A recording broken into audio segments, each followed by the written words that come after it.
¿Qué tal? Bienvenidos al debate en Razón de Estado. Este domingo hay elecciones en Colombia y para entender mejor qué es lo que está en juego, quiénes son los candidatos, hemos invitado a dos expertos. Desde Bogotá nos acompaña Silvana Amaya, ella es analista senior de Control Risk, y nos acompaña también Will Freeman, que usualmente está basado desde Bogotá, pero está de paso en Guatemala. Will es politólogo de la Universidad de Princeton. A ambos bienvenidos y muchas gracias por acompañarme en este espacio. Voy a empezar contigo, Silvana, para entender un poco el contexto general en el que llega Colombia a estas elecciones. Para nosotros, como observadores externos, es una elección bastante particular. Hay un presidente saliente muy impopular, depende de la encuesta que uno mire, 70-80% de desaprobación. La economía está muy mal por lo que pasó con la pandemia. El 85% de colombianos piensa que el país va en la dirección correcta. Es decir, es una elección muy particular. En tu concepto, ¿cuáles son las claves para entender cómo llega Colombia a esta elección, Silvana? Bueno, primero muchas gracias por la invitación y es un gusto estar acá. Así es, como lo dices, las elecciones estamos en un momento particular en Colombia por primera vez y es importante tener en cuenta que Colombia no ha tenido ningún gobierno de izquierda en sus últimos 200 años y por primera vez encabeza en las encuestas, en la intención de voto, el candidato de izquierda Gustavo Petro. Pero antes de entrar a hablar de los candidatos, es un poco importante señalar que sí, efectivamente la pandemia, como en todos los lugares del mundo, pues ha sido muy difícil. Como señalas, el presidente Duque tiene una popularidad muy baja, un nivel de aprobación casi histórico, y realmente la gente, como lo vimos en las protestas del año 2019 y repetidamente en el año 2021, la gente está cansada de la situación, está pidiendo un cambio y ese cambio se traduce evidentemente en las elecciones y en la intención de voto de las elecciones. Tenemos tres candidatos que lideran la intención de voto: Gustavo Petro de la izquierda, quien además fue candidato hace 4 años y llegó a segunda vuelta perdiendo contra el actual presidente Duque, pero digamos habiendo tenido un impulso muy fuerte y teniendo además la característica especial de que fue alcalde de Bogotá y que tuvo una alcaldía muy controversial, un manejo difícil y una popularidad también complicada, pero que a su vez esto le abrió un camino interesante dentro de la política colombiana. Tenemos también a Federico Gutiérrez, que es, digamos, quien representa un poco el continuismo, así lo ha querido ver sus opositores, pero también así se presenta como el statu quo, es el más parecido a lo que tenemos hoy en día. Él está representando a una coalición que se llama Equipo por Colombia, que además participaron en las consultas interpartidistas hace unos meses, el pasado 13 de marzo. Y Federico Gutiérrez tiene también mucho apoyo de sectores, digamos, tradicionales, de los partidos tradicionales, tanto el Partido Conservador como el Partido Liberal, y de los sectores uribistas. Y tenemos lo que nosotros hemos denominado en Control Risks como el wild card, y es una sorpresa que a todos nos llama la atención, que es el ingeniero Rodolfo Hernández. El ingeniero Rodolfo, como él mismo se denomina, tiene 77 años. Muchos lo caracterizan como el viejito de TikTok porque ha sido un fenómeno en la comunicación y en TikTok, y es el candidato anti-establishment, es el candidato que habla de romper la corrupción, que además es el tema que más preocupa a los colombianos actualmente, y es quien trae unas propuestas muy sencillas, tiene un lenguaje muy específico, muy simple y se conecta muy bien con la gente. Y para terminar esta primera pregunta, también estamos frente a un momento que es interesante porque al haber tenido unas consultas antipartidistas, esta primera vuelta se ha desdibujado un poco y es posible que la abstención suba un poco. Tradicionalmente la abstención en Colombia es por encima del 50%, 53, 54%, y es posible que suba un poco, sobre todo porque mucha gente está esperando es la segunda vuelta, que se anticipa que sea Gustavo Petro y Federico Gutiérrez, pero podría haber una sorpresa. Podría haber una sorpresa, Will, y ya que Silvana nos hace un buen resumen de los tres punteros, yo voy a un artículo que tú publicaste recientemente, Will, sobre Rodolfo Hernández. Cuéntanos un poco más de este personaje que está creciendo muy rápido en las encuestas. Claro, Edgar, antes de todo, muchas gracias por la invitación y estoy 100% de acuerdo con el resumen de Silvana sobre las elecciones y las condiciones generales.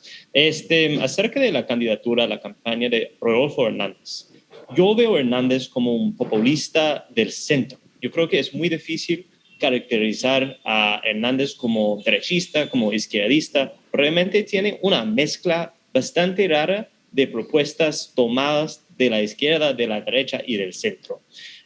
Lo que también tiene, como comentó Silvana, es un discurso sobre los problemas políticos de Colombia que conecta muy bien con la gente. Básicamente, él dice que el problema más grande del país es la corrupción, que todos los otros problemas tienen que ver a su raíz con la corrupción y la impunidad. Obviamente, este es un mensaje que tiene mucha resonancia para el pueblo colombiano, especialmente después de que en los últimos años no hemos visto grandes investigaciones anticorrupción en Colombia como en casi cualquier otro país del continente. También yo diría que pues tenemos que mirar lo que es particular en la campaña de Hernández. Él no cuenta con un equipo de campaña, no existe manifestaciones y tampoco dice que va a pactar alianzas con cualquier otra figura política. Para él, inclusive hacer una alianza con un partido político o con otras figuras políticas es una forma de la corrupción. Entonces yo creo que si él pasa a la segunda vuelta, tiene chances de vencer a Petro, porque es más del centro, es más ambiguo, quizá puede reclutar algo de apoyo de la derecha, pero tampoco es muy fácil decir cómo va a jugar en esta segunda vuelta.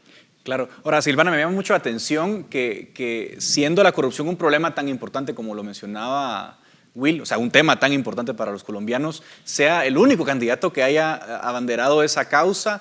Yo sé que en Colombia recuerdo que hubo un referéndum convocado, creo, promovido por Antanas Mocus, recuerdo, participaron, no sé, 11 millones de votantes a favor de aquel referéndum que creo que intentaba incrementar las penas. Creo que no llegó al umbral para ser vinculante, pero de todas formas fue una manifestación de lo importante que era el asunto para los colombianos. ¿Cómo es que solo Rodolfo Hernández lo entiende o parece entenderlo? Yo no creo que sea tan así, pero sí se abanderó de esto. Y hay una cosa importante, Ingrid Betancourt, quien se acaba de retirar y añadirse a la campaña de Rodolfo, también tenía esto como bandera y le sirvió de puente, de vínculo para precisamente renunciar a su candidatura y apoyar al ingeniero. Sin embargo, llama la atención porque el mismo Rodolfo Hernández está ahorita en un proceso en la Fiscalía por un escándalo de corrupción durante su alcaldía en Bucaramanga. Recordémosles a la audiencia que Bucaramanga es más o menos la 10ª ciudad más grande de Colombia por población, es una ciudad relativamente pequeña, pero de alguna manera importante, donde él fue alcalde también y donde fue suspendido por su gestión porque tuvo muchos problemas también en temas de corrupción. Entonces es un poquito irónico que él sea quien tome esta bandera, pero que a su vez conecte muy bien con la gente. Y yo creo que Will lo decía muy bien, y es esa facilidad que tiene él del lenguaje y esa facilidad que tiene él de conectar con la gente solo por corrupción. Y es interesante porque a él le preguntan cualquier otra cosa y todo lo trae de vuelta al debate de la corrupción. Para él esa es la única solución de todos los problemas de Colombia. Y trata de ser muy pragmático, pero a la vez muy limitado en sus propuestas, porque todo lo trae corrupción. Los otros candidatos sí hablan de la corrupción, hablan de combatir la corrupción, pero no con la misma vehemencia ni con la misma fuerza que lo hace el ingeniero Rodolfo Hernández, o con que lo hacía también Ingrid Betancourt, también se debe señalar que eso es así. Pero creo que todos están de acuerdo que este es un tema complicado. Como tú decías, el referendo hace un par de años no pasó porque no cumplió el umbral. Esto es una característica, yo creo, que del sistema electoral colombiano, y es que el umbral es muy alto y es muy difícil que mecanismos populares como lo sea el referendo, el plebiscito, pasen ese umbral. Entonces eso explica un poco el resultado, pero efectivamente en casi todas las encuestas se concuerda que cuando les preguntan a los colombianos cuál es su mayor preocupación, la respuesta es corrupción. Claro, y ahora quiero volver un poco a Petro, para que entendamos también el puntero, ¿no? Porque Petro encabeza las encuestas. Petro no es una izquierda, vamos a decirlo así, moderada, ¿no? Es decir, uno lee las propuestas de Petro y dice, bueno, que la impresión monetaria para entregar dinero a los pobres es una solución. Dice que va a prohibir las exploraciones de petróleo, lo cual es complicado en un país que sus cuentas fiscales, yo entiendo, dependen de una parte importante del petróleo. Pero por otra parte, Will, o sea, es un candidato que ha hecho alianzas con muchos personajes, ¿no?, de la política tradicional, con Roy Barreras, con Armando Benedetti. Se ha intentado acercar incluso al voto evangélico, ¿no? ¿Hasta qué punto, cómo caracterizar a Petro, esta versión de Petro que pretende abarcarlo todo? ¿Cómo lo lees tú, Will? Claro, pues yo creo que tenemos que ver dos cosas. Una, las propuestas de Petro. La otra, la estrategia de campaña, ¿no? Para mí, las propuestas son una mezcla de propuestas radicales, como dice usted, y también algunas propuestas más moderadas que las últimas elecciones de 2018. ¿No? Es la verdad que Petro está en contra de la exploración de petróleo, que en un país como Colombia es un tema muy difícil, ¿no? Especialmente dado la situación fiscal actual, que realmente no ha propuesto una visión sobre la reforma tributaria que puede cerrar la brecha de finanzas de Colombia. Y también tiene varias propuestas sobre las pensiones y los impuestos que son bien controversiales, como por ejemplo aumentar los impuestos sobre los 4.000 más ricos colombianos o fortunas más grandes de Colombia, ¿no? Que seguramente va a generar algo de resistencia desde este sector y posiblemente una pérdida de inversión extranjera que realmente Colombia no puede perder en el momento actual. Pero yo creo que acerca de su estrategia política ha sido sumamente pragmático en todo. Tiene algunos asesores y aliados de campaña como Roy Barreras y Armando Benedetti, que son viejos políticos tradicionales del centro o centro-derecha colombiana, y también ha mostrado que está dispuesto a pactar alianzas con casi cualquier que está dispuesto a apoyar a su campaña. Entonces, creo que como presidente realmente no sabemos cómo puede gobernar Petro. Podría gobernar con todas estas aliadas de campaña de manera muy pragmático, del centro, casi parecido a un Ollanta Humala o otro candidato de presidente que hizo una campaña de izquierda, pero terminó siendo más un presidente de centro-derecha, pero igualmente podría gobernar como izquierdista, ¿no? Y por eso todavía yo creo que hay un sector importante de colombianos que tiene bastante miedo de saltar al vacío y terminar como Venezuela. Claro, Silvana, sobre eso me gustaría conocer tu opinión. ¿Cómo se vería un gobierno de Petro? Es decir, ¿cómo se percibe también desde el análisis de riesgo? Porque sé que Petro asusta y con mucha razón, porque su pasado, sus propuestas nos invitan a pensar que no sabemos si es el pragmático que vemos en la estrategia política o realmente es un ideólogo, digamos, radical y que va a gobernar con esa agenda. ¿Cómo lo analizas tú? Yo creo que sí asusta mucho. A ver, tenemos como un tema histórico y es en Colombia evidentemente la izquierda siempre ha sido castigada. Tenemos dos grupos guerrilleros muy grandes, muy importantes históricamente en Latinoamérica que hemos tenido la guerra más larga del continente y la gente en su mayoría identifica a la izquierda con estos grupos guerrilleros y por eso el rechazo a la izquierda ha sido tan radical y tan tácito desde siempre. Sin embargo, pues con la evolución un poco los últimos años se ha mostrado una izquierda un poco más centrada, un poco más limitada en algunas de estas propuestas extremas. Se ha tratado de deslegitimar esa acusación o ese argumento de la oposición de que Colombia se va a volver Venezuela. Yo creo que ya es mucho menos fuerte, ya creo que no causa el mismo impacto que causaba hace 4 años, por ejemplo, en las elecciones pasadas, donde Petro también jugó un rol fundamental. Entonces ya no existe el mismo temor. Sin embargo, sí es cierto que las propuestas de Petro asustan y asustan con razón. El empresariado colombiano se ha ido acercando, hay empresarios importantes que apoyan a Petro, lo han hecho con sus donaciones a la campaña. Uno de esos es el segundo hombre más rico de Colombia, el señor Gilinski, que ha efectivamente dado un giro y ha apoyado las propuestas o pues la campaña de Gustavo Petro. Y los empresarios están abiertos a que esto puede ser una posibilidad real y yo creo que tienen que empezar a pensar cómo van a actuar, cómo van a seguir sus negocios con un gobierno de Gustavo Petro. Sin embargo, efectivamente, y como le decía Will, hay sectores que están mucho más asustados que otros. El sector de hidrocarburos, el sector minero, evidentemente van a sufrir. Este es un país que el 3% del PIB depende de los hidrocarburos. Entonces, eso sería un cambio muy complicado en un momento que además el hueco fiscal, la situación fiscal del país es muy complicada y no podemos, digamos, simplemente ser ingenuos y pensar que lo que dice Petro es así de fácil de reemplazar lo que es los ingresos por hidrocarburos por otros temas como la agricultura o el turismo. Y además, sobre todo, no se hace de un día para otro. Esto es un tema que podría llegar a ser progresivo, pero que es muy difícil de lograr. Ahora, el tema del riesgo, pues existen muchos riesgos. Él ha hablado también, por ejemplo, de poner aranceles, digamos, renegociar muchos de los tratados de libre comercio. Él está en contra de muchos de los productos que se importan a Colombia porque se debe fortalecer el agro colombiano.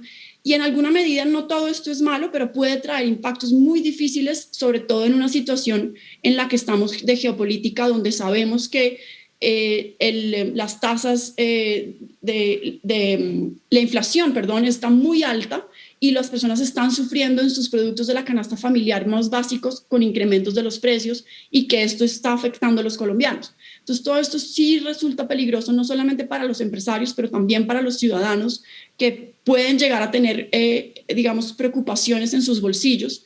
Y creo que el miedo a Petro, si bien él ha ido, digamos, moderando un poco su discurso, ha recibido a gente dentro de su campaña, por ejemplo, Alfonso Prada, que jugó un rol importante en el gobierno de Santos, se adhirió y es hoy en día el jefe de campaña de Gustavo Petro. Eso muestra un poquito como de moderación del discurso, algo similar a lo que hizo de pronto Gabriel Boric en Chile antes de asumir la presidencia y también cuando nombró a su ministro de Hacienda. Creo que algo así está haciendo Petro y creo que es muy importante que si, como lo preveemos, llega a pasar a segunda vuelta, va a ser aún más moderado su discurso entre el resultado de primera vuelta y segunda vuelta para tratar de atraer a esos votantes de centro a que lo apoyen y poder ganar la presidencia. Claro, como último, para cerrar, Will, el Congreso no lo tendría Petro a su favor, es decir, tendría un Congreso fragmentado, tendría que negociar. ¿Cómo jugaría esa variable en un eventual gobierno de Petro? Claro, pues aunque el pacto histórico ya cuenta con un bloque importante de congresistas y senadores, yo creo que es verdad. Petro tendría que lidiar con un Congreso sumamente fragmentado y en que tiene una representación importante los partidos políticos tradicionales que fácilmente podrían formar un bloque de oposición a cualquier tipo de cambio radical o drástico del modelo político económico de Colombia, ¿no? Yo creo que todo depende en la capacidad de Petro de pactar alianzas, ¿no? Y bueno, si la campaña muestra algo, es que él está dispuesto a formar este tipo de alianzas pragmáticos, ¿no? Entonces yo creo que también esto podría pasar en el gobierno, en sus relaciones con el Congreso. Mi gran temor es que el precio de estas alianzas podría ser la impunidad para muchos sectores políticos, ¿no? Y básicamente la preservación del status quo en términos de la corrupción en Colombia. Bueno, muchísimas gracias por acompañarnos desde Bogotá, Silvia, Amaya, y a Will desde Guatemala. Muchas gracias para ayudarnos a entender este complejo contexto. Veremos finalmente quién acompaña a Petro en esta segunda vuelta en Colombia y estaremos atentos también a lo que pueda pasar más adelante. Muchas gracias a ustedes también por la atención. Hasta aquí llega el espacio del debate en Razón de Estado.